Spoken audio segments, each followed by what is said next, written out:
Fortifie-toi. C'est dur, c'est vrai. Mais n'abandonne pas.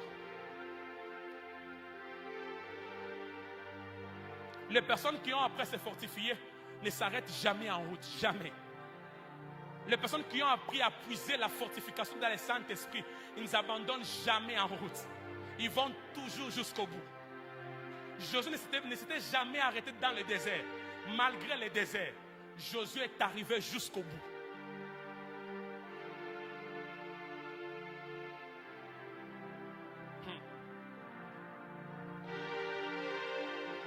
Alors comment être fortifié?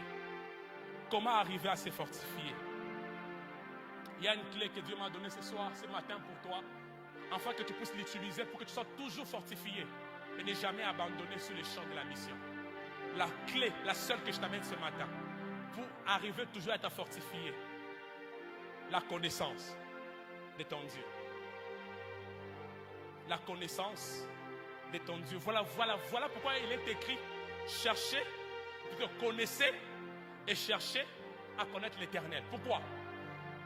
Parce que dans Daniel, il est écrit, ceux du peuple qui connaîtront leur Dieu. Tu connais ce passage? Ceux du peuple qui connaîtront leur Dieu, qu'est-ce qui va se passer? Agiront avec fermeté. Il n'y a que des hommes qui connaissent leur Dieu qui n'agissent pas comme tout le monde. Là où tout le monde panique, il dit, bon, ici c'est fini, c'est fini, ils sont découragés, froids. Lui se dit, je connais le Dieu que je sers. Parce que je le connais, je ne peux pas trembler là où tout le monde tremble. Un homme qui connaît Dieu n'est pas effrayé par les vents qui soufflent. Les vents qui viennent théoriser tout le monde. Là où tout le monde est théorisé. Là où tout le monde dit, bon, ici le médecin, il a dit que cette maladie n'est pas, on peut pas la guérir. Bon, ça c'est le médecin. Mais le Dieu que moi je sais, là où les médecins s'arrêtent, lui commence. Pourquoi? Parce que Dieu aime commencer lorsque les gens mettent un point. Je vais t'expliquer. Il n'y a jamais eu une nouvelle phrase qui commence si l'ancienne n'a pas encore reçu un point. La nouvelle phrase ne commence jamais si l'ancienne n'a pas reçu un point. Si tu remarques que les gens parlent sur ta vie comme s'ils mettaient un point sur toi, c'est-à-dire qu'il permet seulement à ce que tu puisses entrer à une saison de découvrir une nouvelle phrase.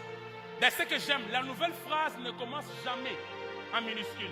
La nouvelle phrase commence toujours au majuscule. En d'autres termes, la phrase que Dieu veut commencer avec toi, la saison qui vient de venir devant toi, ce n'est pas une saison qui va s'écrire au minuscule. Je vois une saison qui va s'écrire au majuscule.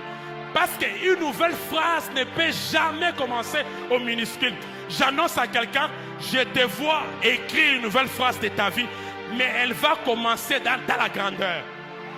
Dieu ne va pas accomplir de petites choses avec toi. Les choses que Dieu est sur le point d'accomplir, ce sont des plus grandes choses. Mais Dieu veut que tu apprennes à le connaître. Pourquoi? Le Dieu que l'on vit sera toujours proportionnel au Dieu que l'on connaît. On ne peut pas vivre un Dieu au-delà de celui que l'on connaît. Si moi je connais qu'un Dieu qui donne que ses papiers et qui est incapable de donner cette chair, aucun jour je vivrai la chair. Donc nous vivons des choses sur terre sous base de la connaissance que nous avons de ce Dieu qui nous les donne.